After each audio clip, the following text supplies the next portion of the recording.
सिंध के सीनियर वजीर शर्जील मेमन इस वक्त गुफ्तगू कर रहे हैं, आइए आपको लिए चलते हैं।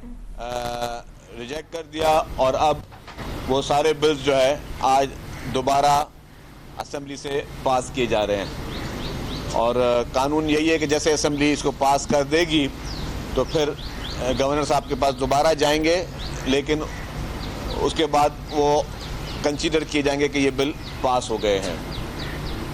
और कैबिनेट में ये भी लास्ट जो हमारी 2 दिन पहले कैबिनेट हुई तो उसमें ये भी फैसला हुआ था कि जो एज रिलैक्सेशन है वो कैबिनेट ने अप्रूव की थी कि क्योंकि पिछले चंद सालों में जो बैन्स थे नौकरियों पे और फिर जो है कुछ लोग कोर्ट में गए हुए थे, तो 5 साल की एज रिलैक्सेशन दी गई है तमाम गवर्नमेंट जॉब्स में सिवाय पुलिस के और सिवाय पब्लिक सर्विस कमीशन के। तो वो एग्जाम्शन जो दी गई है, एज रिलैक्सेशन दी गई है, उससे सिंध भर के नौजवानों के लिए एक और उम्मीद की किरण जो है वो पैदा हुई है कि अब वो अप्लाई कर सकेंगे। जो अदालतों में जो वक्त ज़ाय हुआ उसकी वजह से उनको कोई प्रॉब्लम नहीं होगा। दूसरी बात, जो अभी रिसेंटली सेवण में एक हादसा हुआ और अफसोसनाक हादसे से काफ़ी कीमती जानें गईं। बहुत अफसोस की बात है कि पंजाब हुकूमत के इत्तलात महकमे ने और उनकी वज़ीर साहिबा ने उस पर भी सियासत करने की कोशिश की। मैं समझता हूँ कि निहायत ही अफसोसनाक अमल है, कीमती जानों पे एक हादसे पे भी जो है वो सियासत उन्होंने की। लेकिन जो मैंने बयान देखा वो मुझे ऐसा बयान लगा कि जैसे कि उनको किसी ने हकायक बताए ही नहीं थे। हकायक मतलब अगर कोई भी शख्स किसी चीज़ पे बयान दे तो उससे पहले बेहतर है होमवर्क कर ले। वो मैं देख रहा हूँ कि पंजाब हुकूमत की, चाहे उनकी चीफ मिनिस्टर साहिबा हो या पंजाब हुकूमत की इंफॉर्मेशन मिनिस्टर साहिबा हो, जो भी स्टेटमेंट देते हैं वो बगैर किसी तैयारी के देते हैं। और उनकी चीफ मिनिस्टर साहिबा ने एक दफ़ा कह दिया कि जी ये पाकिस्तान का पहला प्रोजेक्ट जो है ईवी बस वो लॉन्च कर रही है। हालांकि हमने कहा कि भाई ईवी बस हम कब की। फिर उन्होंने उनकी चीफ मिनिस्टर साहिबा ने कहा कि जी ऑटिज्म सेंटर जो उन्होंने बनाया है पाकिस्तान का पहला है। हम इससे कितने साल पहले इतने पता रहे इस तरह के पता नहीं कितने ऑटिज्म सेंटर सिंध में बना चुके हैं, जो कि आप लोग सब यहाँ पे जितने जर्नलिस्ट हैं वो सब देख चुके हैं ऑटिज्म सेंटर्स। और एक शहर में नहीं, हम काफ़ी शहरों में बना चुके हैं। तो उनको हक़ाइक़ का पता नहीं होता। इसी तरीके से उनकी वज़ीर इत्तलात साहिबा ने फरमाया कि पीपल्स पार्टी की हुकूमत है और पीपल्स पार्टी ये रोड बना नहीं सकी। ये उनके इल्म में मैं लाना चाहता हूँ कि ये रोड नेशनल हाईवे अथॉरिटी का है, सेवन वाला रोड। इसी तरीके से हैदराबाद से सक्खर रोड भी नेशनल हाईवे अथॉरिटी का है। सेवन वाले जिस रोड पे रोज़ाना कीमती जाने जाती हैं, यही हमारा चिल्लाना है, यही हमारा जो है वो शिकायत है कि रोज़ाना कीमती जाने जो जाती हैं सेवन वाले इस रोड से, वो NHA को रोड बनाना है, उन पे फ़र्ज़ है क्योंकि फेडरल गवर्नमेंट का रोड है। और मैं एक और बात का भी इंकशाफ करता चलूँ कि हुकूमत सिंध ने क्योंकि इसको प्रायोरिटी पे रखा था, हुकूमत सिंध ने 7 अरब रुपए वफाकी हुकूमत को दिए, सिंध हुकूमत ने, कि ये आप पैसे लें, इस रोड को जल्दी बनाएं। हालांकि रोड आपका था, हुकूमत सिंध ने प्रायोरिटी में रख के उसको 7 अरब रुपए दिए इस रोड के लिए। उसके बावजूद आज दिन तक वो रोड कंप्लीट नहीं हुआ है। तो ये नाअहली वफाकी हुकूमत की है। और अगर मैं ये कहूँ कि पिछले सालों में अगर देख लिया जाए तो सबसे ज़्यादा वफाक में नून लीग की हुकूमत रही है। तो ये नून लीग की वफाकी हुकूमत की नाअहली है कि वो रोड अभी तक मुकम्मल नहीं कर सकी है। और हैदराबाद से सक्खर का रास्ता जो है वो, उसमें भी जो एक्सीडेंट्स हो रहे हैं वो भी नाअहली वफाकी हुकूमत की है और नून लीग की हुकूमत की है। तो मैं समझता हूँ कि पंजाब की इंफॉर्मेशन मिनिस्टर साहिबा जब शोला अंगेज बयान देती हैं और ख़ास तौर पर जब चीफ मिनिस्टर पर या बाकियों पर तनकीद करती हैं, तो ये भी सोच लें कि जवाब भी आएगा। और हम सिर्फ झूठी बातें नहीं बोलेंगे, हम कोई मफरूज़ों पे बातें नहीं करेंगे, ना ही हम कोई झूठे रिकॉर्ड लोगों को बताएंगे। हम सिर्फ आपको सच बताएंगे। हमारा मकसद सिर्फ ये कि हम सच बोलें और सच में आपको बताएं कि ये आपकी नाअहली है। आपकी पंजाब हुकूमत आज भी, आपका जो भी तफसीली बयान था मैं उस पर ज़्यादा नहीं बोलना चाहता, लेकिन पीपल्स पार्टी में इतना से जवाब दे दूं कि पीपल्स पार्टी का सिंध में जेन्युइन मैंडेट है। पीपल्स पार्टी की खिदमत को अवाम ने सराहा है। आपका मैंडेट और आपकी खिदमत जो है वो सबको पता है। मैं इससे ज़्यादा और कुछ नहीं कह सकता। आपको अगर कहीं भी कोई शौक़ हो किसी भी चीज़ का, इस इलेक्शन के बारे में, तो तफसीलात आपको भी पता है, पाकिस्तान के अवाम को भी पता है। अल्हम्दुलिल्लाह पीपल्स पार्टी के मैंडेट पे ना किसी को एतराज़ है। तो अगर आपने इतना, ये अपने बयान में आप कह रही हैं कि आपने कोई बहुत बड़ा जो है वो आपने पंजाब में खिदमत की है, तो अगर पंजाब में खिदमत की है तो उसका फ़ैसला सिर्फ अवाम ने करना है। सिंध के अवाम ने हमें हमारा फ़ैसला दे दिया, अब आपका फ़ैसला जो है वो आप पे डिपेंड करता है। दूसरी, आज PTI के एक और KPK के जो है तर्जुमान बैरिस्टर सैफ साहब, उन्होंने भी एक बयान दिया है चेयरमैन बिलावल भुट्टो ज़रदारी साहब के बारे में और प्रेसिडेंट आसिफ अली ज़रदारी साहब के बारे में। यही उनकी जो है ना खामो ख्याली है।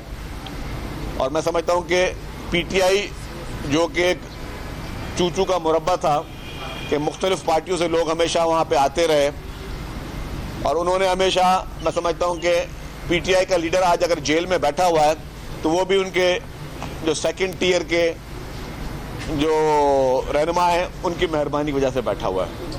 ना कभी उन्होंने उसको सही मशवरा दिया और ना कभी उसने अपनी अक्ल इस्तेमाल की जो उनका लीडर जेल में बैठा हुआ है। और इसी वजह से इन्होंने ना सिर्फ पाकिस्तान की आवाम को गलत चीज़ों में धकेला, लेकिन ख़ुद भी इंटरनेशनल लेवल पे भी पाकिस्तान को नुकसान पहुंचाने की हर मुमकिन कोशिश इमरान खान ने और PTI ने की। PTI की ये जितनी भी पिछले 2-3 साल में ख़ास तौर पर सियासत रही है, वो सिर्फ़ और सिर्फ उसमें इंतशार, उसमें मुल्क को नुकसान पहुंचाना, मुल्क के इदारों को नुकसान पहुंचाना, IMF को हिट करके मुल्क को नुकसान पहुंचाना, मुल्क की तरक्की को नुकसान पहुंचाना। वो सिर्फ और सिर्फ इनका मकसद ये रहा कि अगर इमरान खान को कोई रिलीफ नहीं मिलता तो हम पाकिस्तान को किसी भी हद तक अगर नुकसान पहुंचाना हो तो इसमें गुरेज ना करें। और इसमें PTI की पूरी PTI शामिल रही है, अकेला इमरान खान शामिल नहीं रहा है इसमें। जिस तरीके से ये IMF को फ़ोन कर की फ़ोन कॉल जो रिकॉर्ड में आई कि IMF को ये लोग फ़ोन कर रहे थे और IMF को जो है ये ख़त लिख रहे थे कि जी पाकिस्तान को मज़ीद लोन ना दिए जाएं। फिर सोशल मीडिया के ज़रिए जिस तरीके से पाकिस्तान की पॉलिटिकल पार्टीज़ की और पाकिस्तानी इदारों की जिस तरीके से हज़ारासाई ये लोग कर रहे थे, फिर इंटरनेशनल फोरम्स पे बैठकर, जिसमें इसराइली जरीदे की रिपोर्टें एक आई ओपनर है, जेरूसलम पोस्ट की आर्टिकल्स एक आई ओपनर हैं। इसके अलावा इंटरनेशनल कम्युनिटी में जिस तरीके से इन्होंने पाकिस्तान के खिलाफ मुकदमा लड़ा और आज दिन तक पाकिस्तान को PTI इंटरनेशनली ग्लोबली नुकसान पहुंचाने की हर मुमकिन कोशिश कर रही है, वो किसी छुपी हुई नहीं है। और सबसे बड़ा जिस तरीके से 9 मई का इंतशार जो कि इमरान खान ने पैदा किया, जो तमाम हदें पार की, वो भी किसी से छुपी नहीं है। तो PTI खैबर पख्तूनख्वा के तर्जुमान पीपल्स पार्टी की लीडरशिप पर तनकीद करने से पहले ये बात सोच लें कि आप खुद इस वक्त जिस तरीके से हुकूमत कर रहे हो, आपका चीफ मिनिस्टर जिस तरीके से हुकूमत कर रहा है और आपकी पार्टी इस वक्त जिस तरीके की सियासत कर रही है, उससे बढ़कर आपको, मेरे समझता हूँ, कोई आपको आईना नहीं दिखा सकता कि आप अपने सूबे में खैबर पख्तूनख्वा में 5 बजे के बाद ना कोई पुलिस वाला घर से बाहर निकल सकता है, 5 बजे के बाद ना कोई पुलिस चेक पोस्ट जो है वो कायम रहती है, और सुना है 5 बजे के बाद थाने पे भी ताले लग जाते हैं कि इतना डर और खौफ है। तो आपके खैबर पख्तूनख्वा में 15 साल से हुकूमत है, 15 साल में APS जैसे वाक़ये भी आपके सूबे में हुए, 15 साल में बन्नू जेल ब्रेक भी जो है वो आपके सूबे में हुई, 15 साल में रोज़ाना दहशतगर्दी की वाक़यात हो रही है। और आपका चीफ मिनिस्टर और आपकी हुकूमत, जिसका पहला फ़र्ज़ यह है कि अवाम की जान और माल की हिफाजत करना, वो छोड़कर वो इस्लामाबाद पे यलगार करने के लिए बिजी है। वो इमरान खान जैसे शख्स को जेल से निकालने के लिए आपकी पूरी PTI इस वक्त जो बिजी है। अवाम को कोई किसी किस्म का रिलीफ खैबर पख्तूनख्वा में नहीं मिला। खैबर पख्तूनख्वा के अवाम आज भी अमन अमान के लिए परेशान है। और अगर मैं ये कहता हूँ 15 साल से PTI की हुकूमत है खैबर पख्तूनख्वा में, अगर इतना ही अच्छा काम कर रहे हैं तो खैबर पख्तूनख्वा से लोग कारोबार करने के लिए, मजदूरी करने के लिए सिंध सूबे में जो जिस तरीके से आ रहे हैं, उसका साफ जाहिर है कि आप अपने सूबे में उन लोगों को ना तहफ़्फ़ुज़ फराहम कर सकते हो, ना कारोबारी मौक़े फराहम कर सकते हो, ना ही उनको किसी किस्म का रिलीफ दे सकते हो। तो ये चंद गुजारिशात थी जो मैंने कहा कि आपके सामने। ये आपने जिक्र किया शाहराहों का, तो कराची हैदराबाद मोटरवे देखने पूरा टूट का शिकार, लेकिन टैक्स वही लिया जाता है जो लाहौर इस्लामाबाद वालों से लिया जाता है। इसी तरह जो है वो हैदराबाद सखर मोटरवे अभी तक कोई ख़ास पेशरफ्त नज़र नहीं आती। 7 वाला कातिल रोड बना हुआ है, तो इस पर आप वफाक से, क्योंकि वफाक की हुकूमत आपकी ताकत और बलबूते पर कायम है, आप दो टोक बात क्यों नहीं करते सर? देखिए जी, हमने कभी पीपल्स पार्टी ने ब्लैकमेलिंग की सियासत नहीं की। वो दूसरी पार्टियां जो ब्लैकमेलिंग की सियासत करती थी, फिर 6 महीने में बाद कभी छोड़ती थी, फिर आती थी और वो ड्रामे करती थी। पीपल्स पार्टी ने नून लीग का जो साथ दिया वो किसी शौक में नहीं दिया, क्योंकि पीपल्स पार्टी जब इलेक्शन हुए तो पीपल्स पार्टी ने कहा कि हम बिल्कुल तैयार हैं, हम पीटीआई से भी बात करने के लिए तैयार हैं, हम नून लीग से भी बात करने के लिए तैयार हैं, ताकि असेंबलियां बन सकें और जो है कोई हुकूमत बना सके। अनफॉर्चुनेटली उसी वक्त पीटीआई का बयान आ चुका था कि हम जो है किसी किस्म का, हम किसी भी पार्टी से बातचीत नहीं करेंगे। तो पीपल्स पार्टी ने ये कहा कि जी ताकि हुकूमतें बन सके, ताकि पार्लियामेंट कायम रह सके, दोबारा इलेक्शन का जो है वो ना हो सके, इसलिए हमने PMLN की अनकंडीशनल सपोर्ट की है। तो आज भी हम उनको ब्लैकमेल नहीं कर रहे, लेकिन जो एक जायज हक है इस सूबे का, उस लेने की बात कर रहे हैं। हम ये बात कर रहे हैं कि जी आपके पूरे पाकिस्तान का जो गेटवे है वो आपका कराची है। अगर आप ये सखर हैदराबाद का रोड ना बना के ये आप महसूस करेंगे ठीक है हम सिंध के लोगों को तकलीफ दे रहे हैं, आप सिर्फ सिंध के लोगों को तकलीफ नहीं दे रहे हैं कि आपको हमें रिजेक्ट किया है। सिंध के लोगों ने PTI को भी रिजेक्ट किया हमेशा, सिंध के लोगों ने PMLN को भी रिजेक्ट किया हमेशा। आप पूरे पाकिस्तान को तकलीफ दे रहे हैं, क्योंकि आपका पोर्ट सिटी यहाँ पे, आपके पूरे पाकिस्तान की इम्पोर्ट, आपके सारे पूरे पाकिस्तान की एक्सपोर्ट इसी रास्ते से होनी है, और कोई रास्ता नहीं है। कोई समंदर नहीं है कि आपने समंदर आपका जो है वो बाकी सूबों में भी जाएगा।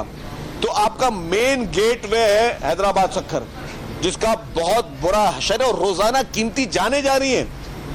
आप बाकी सारी स्कीमों के लिए पैसे रख सकते हैं, तो आखिर क्या वजह है, इतनी क्यों नफरत है कि आप जो है सखर हैदराबाद रास्ते के लिए आप पैसे नहीं रख पा रहे हैं? और 7 के तो हमने आपको पैसे दिए हैं भाई कि ये पैसे लो, रोड आपका ये 7 अरब रुपए लो, आप रोड बना के दो। आपकी इतनी नाअहली है कि आप वो रोड भी तक नहीं बना सक रहे हैं। तो ये हमारे जायज खदशात हैं, हम कोई इस पे सियासत नहीं कर रहे, हम इस पे कोई पॉलिटिकल पॉइंट स्कोरिंग नहीं कर रहे, हम यहाँ के लोगों को और पूरे पाकिस्तान के लोगों को रिलीफ पहुंचाने की बात करें।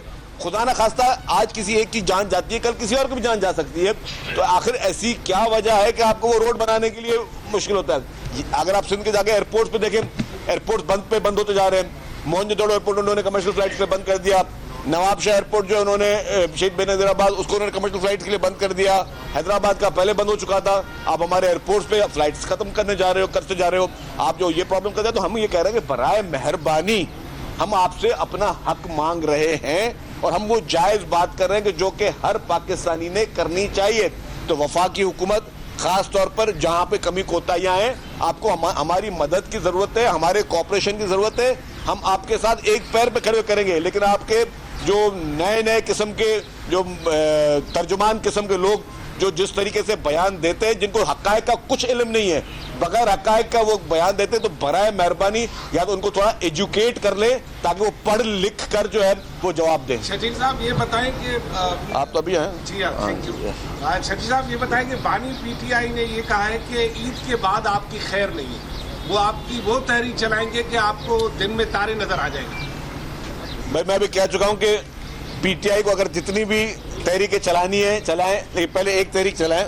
ये जितने भी यलगारें करनी है ना, ये वफाक की जानिब ना करें, इस्लामाबाद की जानिब ना करें, अपने इदारों के खिलाफ ना करें, उन दहशतगर्दों के खिलाफ यलगार करें जो दहशतगर्द इस वक्त मासूम खैबर पख्तूनख्वा में हमारे पख्तून भाइयों और बहनों को मार रहे हैं। ये एनर्जी वहां इस्तेमाल करें।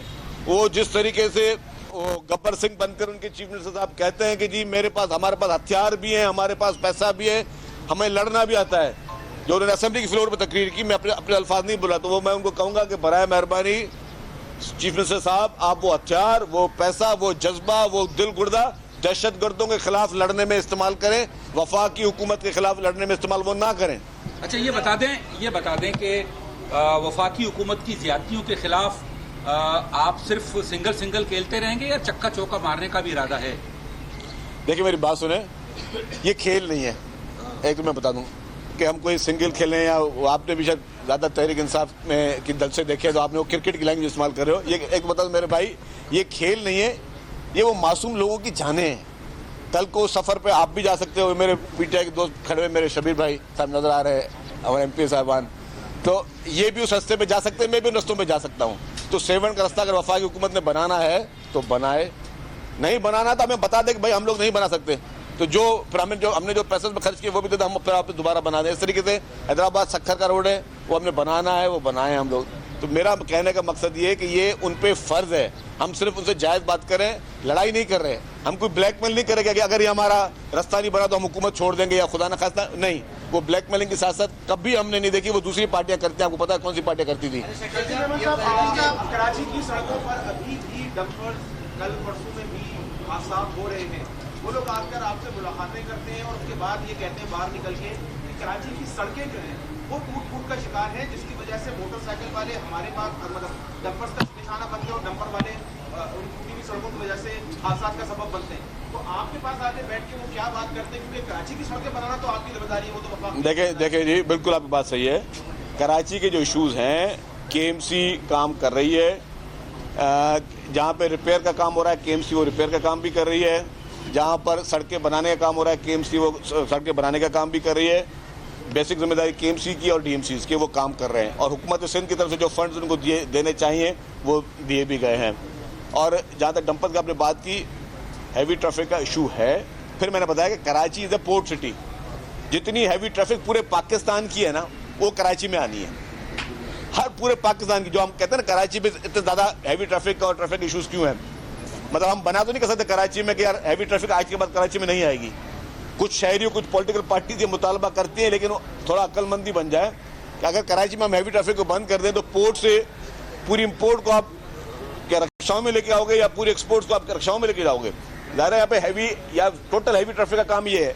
अनफॉर्चुनेटली जो हमारे जो सेस के पैसे थे 180 अरब रुपए बिजनेसमैन चले गए सिंध हाई कोर्ट में कि जी वो इंफ्रास्ट्रक्चर पे खर्च होने थे पैसे। जो आपने सड़कों की बात की ना, मैं आप उस पर आ रहा हूँ। वो 180 अरब रुपए पिछले 2 सालों में मैं पैसे बता रहा हूँ आपको, अब और अभी 300 अरब बन गए होंगे। ये गए सिंध हाई कोर्ट में, सिंध हाई कोर्ट ने कहा कि नहीं ये गवर्नमेंट को आपको पैसे देने होंगे। वो चले गए सुप्रीम कोर्ट में। अब सुप्रीम कोर्ट में 500 पिटिशनर चले गए, उसमें उनके 800 वकील चले गए। अब वो हमने, जब मैं एक्साइज मिनिस्टर था, मैंने 2 दफ़ा खत लिखा। मैंने उनको खतूत लिखने के बाद उनको अप्रोच किया, हमने वकील से बात की केस जल्दी लगाया जाए। काजी फैसला साहब उस चीफ जस्टिस थे, भाई अभी तक वो पैसे कोर्ट में जमा हो रहे हैं। मुझे ये बताएं, ये हमें अगर मुल्क को आगे लेकर चलना है, आपकी शिकायत या डंपर कराची के लोगों की शिकायत कि भाई इंफ्रास्ट्रक्चर में रोड खराब है, मैं मानता हूँ रोड खराब है, मैं तो नहीं बोला रोड बिल्कुल 100% ठीक है, रोडों में काम भी हो रहा है। शाहराह भुट्टो जैसी बेहतरीन किस्म की स्टेट ऑफ द आर्ट सड़कें भी बन रही हैं, लेकिन जहाँ पे हमें वो 180 अरब रुपए हमें मिलने चाहिए जिससे हम कराची के इंफ्रास्ट्रक्चर को, सूबे के इंफ्रास्ट्रक्चर को बेहतर करें, वो पैसे अगर आपने कोर्ट में जमा कराने तो ये कहाँ का इंसाफ है? क्यों नहीं इन केसेस को, मैं अपील करता हूँ honourable chief justice supreme court साहब को कि बराए मेहरबानी इसको एक मेरी हम्बल गुजारिश कर लें, वो जो हमारे पेंडिंग केसेस हैं, जो सिंध हुकूमत के पैसे वहाँ जमा हो रहे हैं, वो उसको आप करें ताकि वो पैसे गवर्नमेंट को मिले, ताकि गवर्नमेंट, वो है ही इंफ्रास्ट्रक्चर पर खर्चा होंगे, उसका उन पैसों का और कोई काम नहीं हो सकता, तो हम उस इंफ्रास्ट्रक्चर पे खर्चा कर सकें। क्योंकि उस हैवी ट्रैफिक जो कि पूरे पाकिस्तान की है, उसने सिंध भर की सड़कों को पे चलना है। तो खुदारा जिसने वो चीज़ ख़राब करनी है तो उसको ठीक करने के लिए आप मतलब हमें बोझ डालते जा रहे हो हम पर, और ठीक करने के लिए हमारे हाथ पांव बांधते जा रहे हो, तो ये नहीं होगा। पार्किंग हमने खत्म कर दी है सारी, लेकिन आज ये शहर में पार्किंग जो है मौजूद और लोग फंसने जा रहे हैं। सेकेंडली जो रोड बनाने वाला मामला है, तो क्या आपको लगता है कि आपके डिमांड के स्टैंड में फर्क है? क्योंकि जब आप लोग मुस्लिम लेवल को फेडरल गवर्नमेंट सिस्टम में लाने की डिमांड करते हैं तो फिल्टर हो जाती है, आप इसका चेयरमैन को हटाने की बात करते हैं तो फिल्टर हो जाती है। तो इस डिमांड पे क्या ऐसा फर्क है कि आप ये डिमांड करते हैं फेडरल गवर्नमेंट नहीं कर पा रही है आपकी? नहीं, ये डिमांड पे ज़्यादा हमने काम किया हुआ है, हमने इस पर खतूत लिखे हुए हैं, डिमांड पे काम किया हुआ है, हमने CCI की मीटिंग में इसको उठाया हुआ है। हर उस फोरम पे, जिस फोरम पे इस इशू को उठाना चाहिए, हमने इस फोरम को उस इशू पे उठाया है। अनफॉर्चुनेटली फेडरल गवर्नमेंट की तरफ से जो है वो इग्नोर किया जा रहा है हमारी इस जायज़ डिमांड को। हाँ, पार्किंग वाली बात देखिए, गवर्नमेंट ने अनाउंस कर दिया है कि तमाम चार्ज पार्किंग जो है वो आज से ख़त्म हो जाएंगी। अगर कोई चार्ज पार्किंग चला रहा है तो वो इलीगल है। बराए मेहरबानी आप हमें मैसेज करें, हमें नंबर दें, आप साफ़ी हजरात बैठे हुए हैं, आप गवर्नमेंट को कंप्लेंट करें, हम उन चार्ज पार्किंग को ख़त्म करेंगे। शरीफ साहब ताजिर सिंध हुकूमत से नाराज नजर आते हैं, पार्टी चेयरमैन भी मिले, उनसे सीएम साहब ने भी मुलाकात की। उसके बावजूद एक ताजिर का बयान आया था कि गरीब नवाज ट्यूशन में वज़ीराना लगाया जाए और मुराद शाह को पंजाब का वज़ीराना लगा दिया जाए। उस बयान पे दूसरे दिन उसे तरदीद जो की थी वो आपने नहीं सुनी थी, वो सुन लिया करें वो भी। सर एक थोड़ा छोटा सा मैं आपको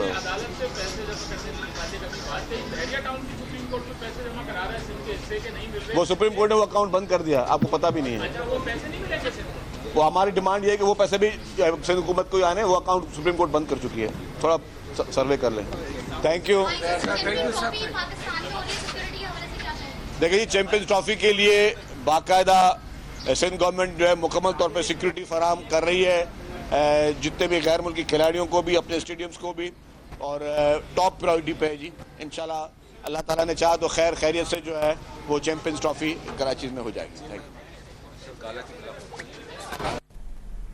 कराची से मनाजिर आप बराह रास्त देख रहे हैं। सीनियर वजीर शर्जील मेमन की जानिब से अब से कुछ देर पहले मीडिया से बातचीत की गई है, जिसमें उन्होंने मुख्तलिफ मौज़ूआत पर बात की है। उन्होंने कराची की सिक्योरिटी से लेकर यहाँ पर मौजूद मसाइल पर गुफ्तगू की और शर्जील मेमन ने पाकिस्तान तहरीक इंसाफ और नून लीग को भी तनकीद का निशाना बनाया है। उन्होंने कहा कि PTI आलमी सतह पर पाकिस्तान को नुकसान पहुंचा रही है और 15 साल में PTI अपने अवाम को रोजगार के मौके तक ना दे सकी।